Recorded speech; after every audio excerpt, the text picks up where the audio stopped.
ఈరోజు మన మధ్య ఎవరైనా ఉన్నారా? నేను అనుకున్నాను నా జీవితం బాగుపడుతుందని, నా జీతం పెరుగుతుందని, నా కుటుంబం కట్టబడుతుందని, మంచి రోజులు వస్తాయని, అప్పులు తీరిపోతాయని, ప్రమోషన్ వస్తుందని, వీసా వస్తుందని, పెళ్లి సంబంధం కుదురుతుందని 100% అనుకున్నాను బ్రదర్. కానీ ఏమిటో ఫెయిల్ అయిపోయింది. ఇప్పుడు నీకేమనిపిస్తుంది? ఏముంది బ్రదర్? ఏం మిగిలింది?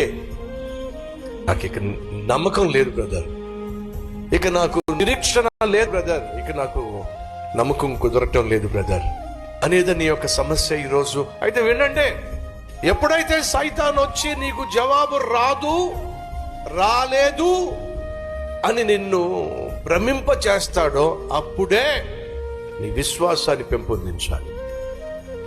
అప్పుడే మరింత విశ్వాసంతో, మరింత పట్టుదలతో, మరింత ఆసక్తితో నువ్వు ప్రభు ప్రార్థన చేయాలి.